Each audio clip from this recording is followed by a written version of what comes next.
Party സെക്രട്ടറിയെ കാണും ഇന്നലെ തന്നെ പറഞ്ഞതാണല്ലോ.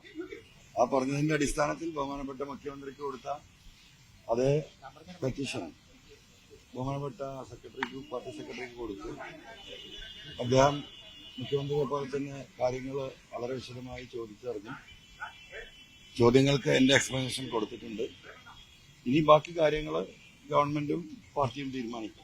അപ്പൊ അങ്ങ് എലിയായി പോയി അങ്ങയുടെ പോരാട്ടം നിലയ്ക്കുള്ള തരത്തിൽ വാർത്തകളും വ്യാഖ്യാനങ്ങളും വരുന്നുണ്ട്. ഇങ്ങനെയാണ് എന്താണ് പ്രതികരിക്കാറുള്ളത്? എലി അത്ര മോശപ്പെട്ട സാധനമൊന്നുമല്ലല്ലോ. ഒരു വീട്ടിലൊരു എലി ഉണ്ടെങ്കിൽ എത്രത്തോളം ബുദ്ധിമുട്ടുണ്ടാവും. അപ്പോ എലി അങ്ങനെ എലിയെ അത്ര മോശമാണ് എന്നുള്ള അഭിപ്രായം ആ കാര്യത്തിൽ എനിക്കില്ല.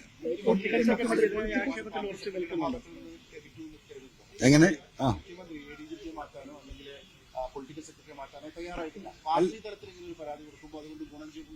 അല്ല, അതില് എനിക്കതിൽ പറയാനുള്ളത് ഇപ്പൊ വലിയ വാർത്ത ഇപ്പൊ 2 ദിവസമായിട്ട് കീഴടങ്ങി പൊങ്ങി മുങ്ങി എന്നൊക്കെ ഉണ്ട്. അത് നടക്കട്ടെ. ഇപ്പൊ എലിയായി പോയി, അതിലൊന്നും എനിക്ക് കുഴപ്പമില്ല.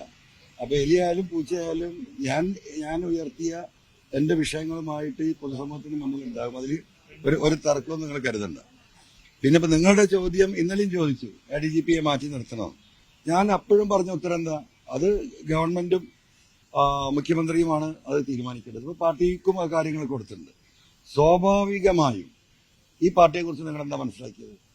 ഇതൊരു അന്തസ്സുള്ള പാർട്ടിയാണ്, അന്തസ്സുള്ള ഗവൺമെന്റാണ്, അന്തസ്സുള്ള മുഖ്യമന്ത്രിയാണ്. ആ അന്തസ്സുള്ള മുഖ്യമന്ത്രി, അന്തസ്സുള്ള ഗവൺമെന്റ്, അന്തസ്സുള്ള പാർട്ടി, അവരുടെ മുന്നിലാണ് എന്റെ പെറ്റീഷൻസ് ഞാൻ കൊടുത്തിട്ടുള്ളത്. ജനങ്ങളുടെ മുന്നിലാണ് ഈ കാര്യങ്ങൾ ഞാൻ തുറന്നു പറഞ്ഞിട്ടുള്ളത്. അങ്ങനെയുള്ളൊരു സാഹചര്യത്തിൽ ഒരു കാര്യം, ഒരു സൂചന പറയുകയാണെങ്കിൽ, ഹെഡ് മാസ്റ്ററെ കുറിച്ച് ഒരു പരാതി വന്നു. വളരെ സീരിയസ് ആയ പരാതി ഹെഡ് മാസ്റ്ററെ കുറിച്ച്. അതാരാ അന്വേഷിക്കുക? ആ സ്കൂളിലെ കൂടെ പ്രവർത്തിക്കുന്ന അധ്യാപകനും അവിടുത്തെ പ്യൂണും ബെല്ലടിക്കുന്നവനുമാണോ അന്വേഷിക്കുക? എന്നിട്ട് ആ അദ്ദേഹത്തിന് തന്നെയാണോ റിപ്പോർട്ട് കൊടുക്കുക? അല്ലല്ലോ. അങ്ങനെയുള്ള ഒരു നയം ഉണ്ടാവും തോന്നുന്നുണ്ടോ? അല്ല, ഞാൻ ചോദിക്കട്ടെ, അത് അങ്ങനെ ഒരു സംഭവം ഉണ്ടാവോ? അല്ല, അതിപ്പോ ഇന്ന് തന്നെ അത് നടക്കണം. ഇന്നലെയല്ലേ പെറ്റീഷൻ കൊടുത്തിട്ടുള്ളൂ. ഇത് പഠിക്കണ്ടേ? അതിന്റെ പ്രൊസീജിയർ ഇല്ലേ? അത് പഠിക്കേണ്ടവർ അങ്ങനെയാണ്. താങ്കൾ പറഞ്ഞ പോലെയാണ്, പിയൂണും ക്ലർക്കുമാരും ചേർന്നാണ് ഹെഡ് മാസ്റ്ററിനെതിരെ. അങ്ങനെയല്ലേ? നിങ്ങൾക്കില്ല തിരക്ക്, എനിക്ക് ആ കാര്യത്തിലില്ല. എനിക്ക് ഇതിന് പ്രൊസീജിയർ പാലിക്കേണ്ടതുണ്ട്. ആ പ്രൊസീജിയർ അനുസരിച്ച് കാര്യങ്ങൾ നീങ്ങും. അല്ലാതെ ഈ പറഞ്ഞതുപോലെ ആ ഹെഡ് മാസ്റ്റർ കസാലയിൽ ഇരുന്നിട്ട് പ്യൂണത് അന്വേഷിക്കും എന്ന അഭിപ്രായം എന്നുള്ള അതിന്റെ ഉത്തരവാദിത്വം ഈ ഗവൺമെന്റിന്, ഈ പാർട്ടിക്കൊക്കെ ഉണ്ട്. MLA പറഞ്ഞ വാദങ്ങൾ ഞങ്ങൾ അംഗീകരിക്കുന്നു. പക്ഷേ MLA പറയുമ്പോൾ ഈ MLAയുടെ പരാതിയിൽ ഒരു അന്വേഷണ സംഘം സർക്കാർ രൂപീകരിച്ചു. അപ്പോഴും ക്രമസമാധാനം എന്ന നിർണായക തസ്തികയിൽ MR അജിത് കുമാർ ഇരിക്കുകയാണ്. അത് അപ്പോൾ നീതിപൂർവമായ ഒരു അന്വേഷണം എങ്ങനെ നടക്കും? ഈ G സ്പർജൻ കുമാർ ആണെങ്കിലും തോമസൻ ജോസ് ആണെങ്കിലും അദ്ദേഹത്തിന്റെ റിപ്പോർട്ടിംഗ് ഓഫീസർമാരാണ്. അപ്പൊ എങ്ങനെ നിഷ്പക്ഷമായ അന്വേഷണം നടക്കും? അല്ല, അതിപ്പോ നിങ്ങളുടെ ചോദ്യം തന്നെയാണ് എനിക്ക് ചോദിക്കാനുള്ളത്. അവിടത്തേക്ക് എത്തുന്നല്ലേ ഉള്ളൂ. കാരണം വീണ്ടും ഈ പറയുന്ന ഇദ്ദേഹത്തിന്റെ അടുത്തേക്ക് തന്നെയാണ് ഇവർക്കൊക്കെ പോകേണ്ടത്. ആ ഹെഡ് മാസ്റ്റർ അടുത്തേക്ക് തന്നെയാണ് എന്തെങ്കിലും കാര്യമായി പോകേണ്ടത്. അപ്പൊ അങ്ങനെ ഒരു സംഗതി ഉണ്ടാവോ? അല്ല, അങ്ങേക്ക് പിന്നിൽ ദൈവമാണ് എന്ന് ഇന്നലെ പറഞ്ഞല്ലോ. അങ്ങനെയാണെങ്കിൽ ആ ദൈവം ഏതെങ്കിലും മനുഷ്യരുടെ രൂപത്തിൽ അവതരിച്ചിട്ടുണ്ടോ അങ്ങേക്ക് പിന്നിൽ? അല്ല, ദൈവമായിട്ട് നിൽക്കുള്ളൂ. ദൈവം മനുഷ്യന്റെ രൂപത്തിലൊന്നും അവതരിക്കില്ല എന്റെ വിശ്വാസപ്രകാരം. മനസ്സിലായോ? അപ്പൊ അതിന്റെ വഴിക്ക് പോകും. അദ്ദേഹം അങ്ങനെയാണ് നിൽക്കുക. ഈ റിപ്പോർട്ടിംഗ് ഓഫീസർമാർ അടുത്തേക്ക് തന്നെയാണ് അവർക്ക് പോകേണ്ടത്. അപ്പൊ അങ്ങനെ സാഹചര്യം നിൽക്കുമെന്നാണ് ഞങ്ങൾ ചോദിക്കുന്നത്. ഞാനും ചോദിക്കുന്നത് അതാണ്. അങ്ങനെ ഉണ്ടാവുമോ? പരിഹാരം വേണ്ടേ? അല്ല, അത് പരിഹരിക്കണല്ലോ. അതിന് പരിഹാരം ഉണ്ടാവണ്ടേ? അല്ല, അത് പഠിക്കട്ടെ എന്ന്. അങ്ങനെ ഉണ്ടാവോ? മുഖ്യമന്ത്രിയുടെ പൊളിറ്റിക്കൽ സെക്രട്ടറിയുമായി ബന്ധപ്പെട്ട് ചില ആക്ഷേപങ്ങൾ ഉയർത്തി. എങ്ങനെ? അങ്ങ് മുഖ്യമന്ത്രിയുടെ പൊളിറ്റിക്കൽ സെക്രട്ടറിയുമായി ബന്ധപ്പെട്ട് ചില വിമർശനങ്ങൾ പറഞ്ഞു.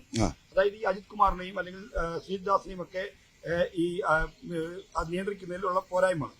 ഇത് പറയേണ്ട ഏറ്റവും അനുയോജ്യമായ സ്ഥലമാണ് ഇപ്പോൾ അങ്ങ് കണ്ടുവന്നിറങ്ങിയ സ്ഥലം. കാര്യം അതൊരു രാഷ്ട്രീയ നിയമനമാണ് പൊളിറ്റിക്കൽ സെക്രട്ടറി. അപ്പോൾ ഇവിടെ നിന്ന് എന്തെങ്കിലും ഉറപ്പ് ലഭിച്ചിട്ടുണ്ടോ?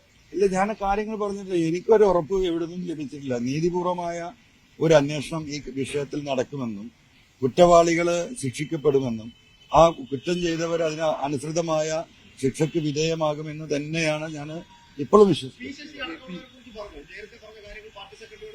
അല്ല, അത് പാർട്ടി സെക്രട്ടറിയോട് പറഞ്ഞ കാര്യങ്ങൾ ഇപ്പൊ ഇവിടെ പറയണ്ടല്ലോ. ഇന്നലെ അതേ പരാതിയാണ് ഇന്നലെ മുഖ്യമന്ത്രിക്ക് ഒരു വിസിൽ ബ്ലോവർ ആയിട്ട് ധാരാളം പാർട്ടി പ്രവർത്തകർ, നേതാക്കന്മാർ ഉന്നയിക്കാൻ ആഗ്രഹിച്ച പല വിഷയങ്ങളും ഇപ്പോൾ തുറന്നു പറഞ്ഞിട്ടുണ്ട്. അപ്പോൾ ആ തുറന്നു പറഞ്ഞത് ഈ ഒരു ഫലം കാണും എന്ന പ്രതീക്ഷയാണോ? കാരണം അങ്ങ് പാർട്ടി സംവിധാനത്തിൽ വണ്ടി പോട്ടെ.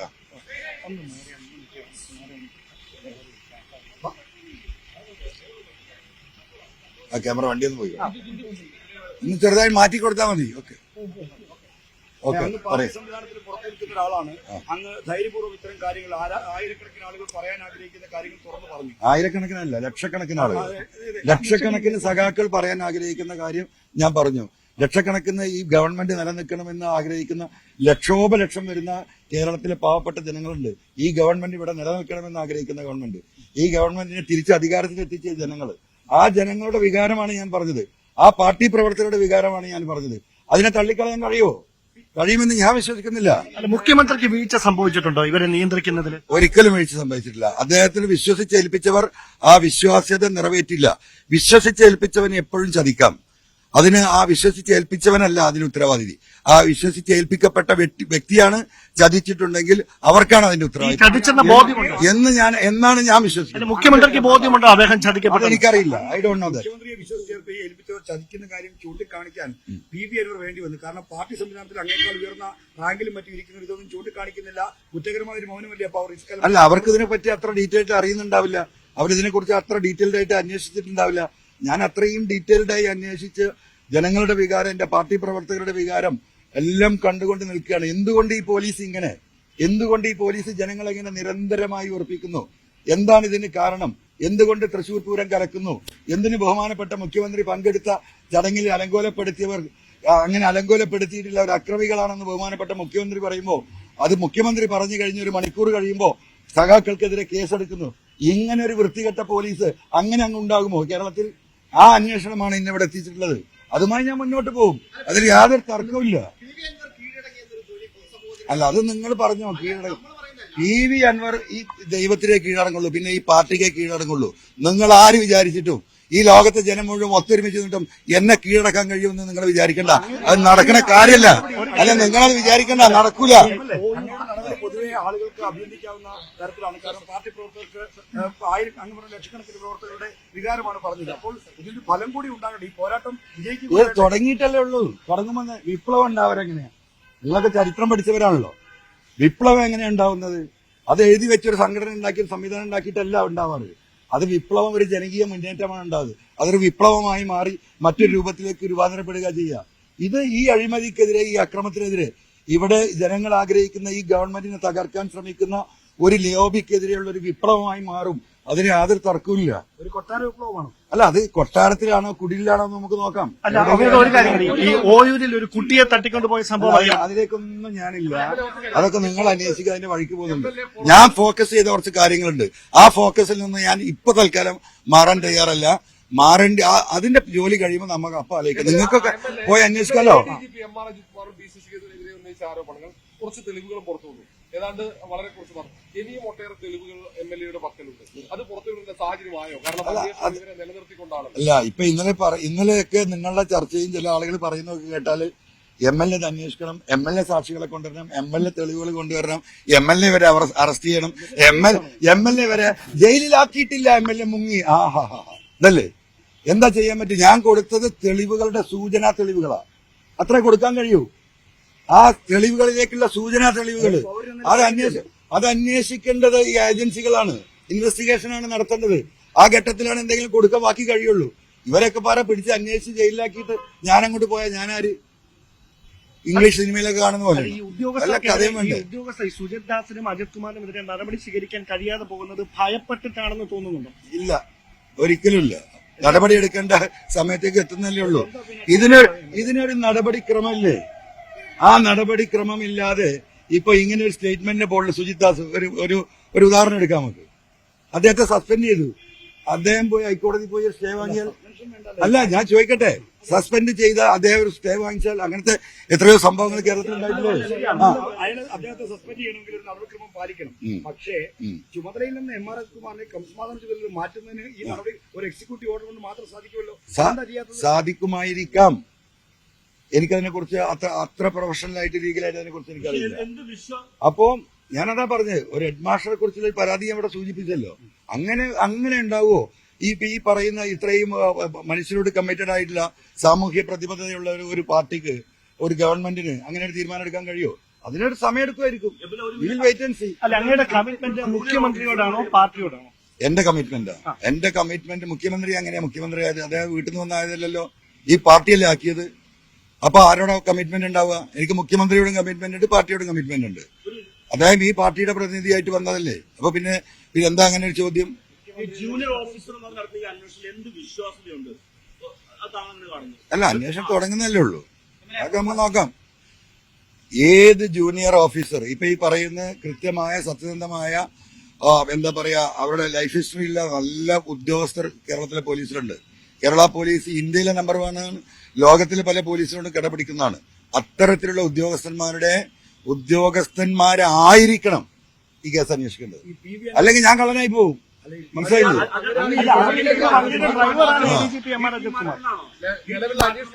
എങ്ങനെ? അല്ല, അങ്ങനെയൊന്നും ഞാൻ ഇപ്പൊ പറയില്ല. അതൊക്കെ പറയേണ്ട സമയത്ത് നമുക്ക് നോക്കാം.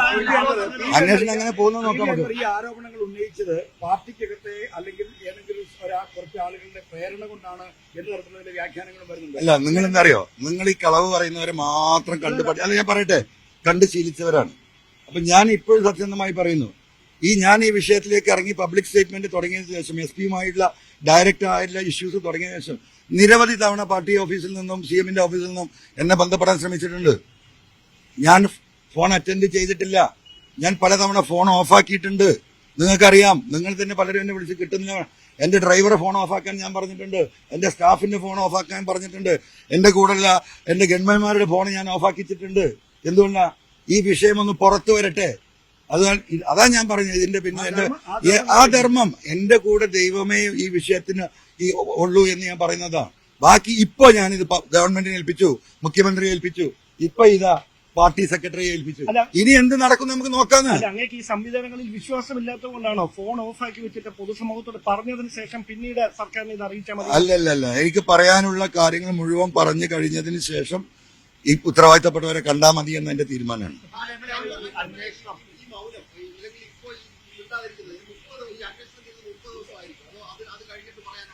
അല്ല, അതൊക്കെ നമുക്ക് നോക്കാം. അന്വേഷണമൊക്കെ എങ്ങോട്ടാ പോകുന്നത് നമുക്കറിയാലോ. ഞാൻ ഇനി വേറൊരു കാര്യം കൂടി പറഞ്ഞുതരാം. ഈ അന്വേഷണം നടക്കുമല്ലോ, അന്വേഷണം എങ്ങോട്ടാണ് പോകുന്നത് നമുക്കറിയാലോ. അപ്പം നമുക്ക് ആ ഘട്ടത്തിൽ നമ്മൾ ഇടപെടും. മനസ്സിലായോ? ഇവരിൽ പലരും ഈ പറയുന്നവന് വിധേയനായിട്ടാണ് അന്വേഷണം നടത്തുന്നതെങ്കിൽ അവർ ഉത്തരം പറയേണ്ടി വരും. ഈ അന്വേഷിക്കുന്നവരുണ്ടല്ലോ, അവരിത് സത്യസന്ധമായി അല്ല അന്വേഷിക്കുന്നത് ബോധ്യപ്പെട്ടാൽ അവരും ഉത്തരം പറയേണ്ടി വരും. അവരെയും ചോദ്യം ചെയ്യപ്പെടും ഈ സമൂഹം. അതിനു മുന്നിൽ ഞാനുണ്ടാകും.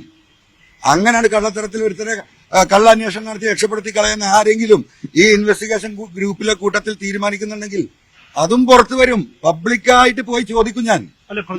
പ്രതിപക്ഷ മുന്നണികൾ പറയുന്നത് CBI അന്വേഷണം വേണമെന്നാണ്. അങ്ങനെ ഒരു ആവശ്യം പ്രതിപക്ഷം വിടുക. പ്രതിപക്ഷം വിടുക. താങ്കൾക്ക് അങ്ങനെ ഒരു അഭിപ്രായം? അല്ല, എനിക്ക് അങ്ങനെ ഒരു അഭിപ്രായമില്ല. ഇവിടുത്തെ ഏജൻസി, ഇവിടുത്തെ പോലീസിന് തന്നെ കൃത്യമായി ഇത് അന്വേഷിച്ച് വെളിയിൽ കൊണ്ടുവരാൻ കഴിയുമെന്ന ഉത്തമ ബോധ്യമുള്ള ഈ പാർട്ടിയിലും ഈ ഗവൺമെന്റിലും അടിയുറച്ച വിശ്വാസമുള്ള ഒരു ഉറച്ച സഖാവാണ് ഞാൻ. ഒരു വിദേശ ഏജൻസിയോ ഒരു ദേശീയ ഏജൻസിയോ ഇതിന് ആവശ്യമില്ല. അല്ല, അത് നമുക്ക് പിന്നെ പറയാം.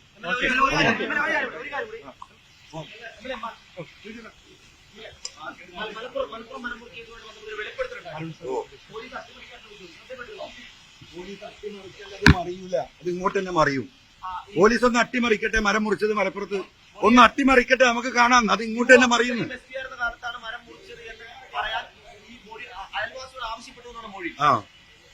അയൽവാസികളോട് പലരോടും ആവശ്യപ്പെടും. ഈ സ്വർണ്ണക്കള്ളക്കടത്ത് അതൊക്കെ ആവശ്യപ്പെട്ടുകൊണ്ടിരിക്കുകയാണ്. നിങ്ങൾ കൊണ്ടോട്ടിയിൽ ഒരു സ്വർണ്ണ അപ്രൈസർ ഉണ്ട്, ഉണ്ണി. ഈ കസ്റ്റംസിന്റെ അപ്രൈസറാണ്. അവിടെയാണ് സ്വർണം മുറിക്കുന്നത് പോലീസ് പിടിച്ചിട്ട്. ഉണ്ണി ഇന്നലെയും മിനിയാന്നുമായിട്ട് ആ കടയിൽ നിന്ന് സാധനങ്ങൾ കിടക്കുകയാണ്. ആ വീഡിയോ ഉണ്ടോടാ? അവനയച്ചത് വീഡിയോ ഇവിടെ. കൊണ്ടോട്ടിയിലെ സാധനം ഷോപ്പ് അടുത്ത് കൊണ്ടോട്ടിന്ന് വന്ന ആ വീഡിയോ എടുക്ക്. മനസ്സിലായോ? ഈ സ്വർണ്ണക്കടത്ത് നടത്തുന്ന അവിടെ കൊണ്ട് അപ്രസ് ചെയ്യുന്ന ഉരുക്കുന്ന ഉണ്ണി എന്ന് പറയുന്ന തട്ടാൻ എന്ന് പറയുന്ന നമ്മുടെ നാട്ടിൽ സ്വർണ്ണപ്പണിക്കാരന് ഗോൾഡ് സ്മിത്ത്, അവൻ സാധനങ്ങൾ എടുത്തു മാറ്റി. അതിന് രാത്രി എടുത്ത വീഡിയോസ് ഉണ്ട് നമ്മുടെ കയ്യില്. അവനെ പിടിച്ചാൽ അറിയും ഇതിന്റെ ഒന്നാം ഘട്ടം. അവിടെ തെളിവ് നശിപ്പിക്കുക. സ്വർണം കൊടുന്ന പലരുടെയും വീടുകളിൽ ഡാൻസ് ആപ്പിന്റെ ആളുകൾ സ്വകാര്യമായി ബന്ധപ്പെടുന്നുണ്ട് കഴിഞ്ഞ 2 ദിവസമായിട്ട്. ഇത് അന്വേഷണം അട്ടിമറിക്കാനുള്ള ശ്രമം ആരംഭിച്ചു കഴിഞ്ഞു. സുജിത് ദാസ് എന്തിനാ 3 ദിവസം ലീവിന് പോയത്? ഈ വിഷയം ഉണ്ടായപ്പോൾ സുജിത് ദാസ് പോയില്ല IPS ലീവിന്. എന്തിനാ പോയത്? അന്നേ പറഞ്ഞല്ലോ ഞാന്. അല്ല, ഇത് ഇന്നലെ കിട്ടിയ വിവരമാണ്. മുഖ്യമന്ത്രി കഴിഞ്ഞതിന് ശേഷം കിട്ടിയ വിവരങ്ങളാണ്. ഈ അജിത് കുമാറിന്റെ ഭാര്യ സഹോദരന്മാർക്ക് സ്വർണ്ണ ബിസിനസ് ആണോ ആ മേഖലയോട് ബന്ധപ്പെട്ടാണ് പ്രവർത്തിക്കുന്നത്? എന്താ നിങ്ങൾക്കൊക്കെ എന്താ പണി? ഒന്ന് പോയി അന്വേഷിക്കുന്നത്, തൃശ്ശൂർ പോയി അന്വേഷിക്കുന്നത്. അല്ല, അതുകൊണ്ടാണ് ഈ കണക്ഷൻ വരുന്നത്.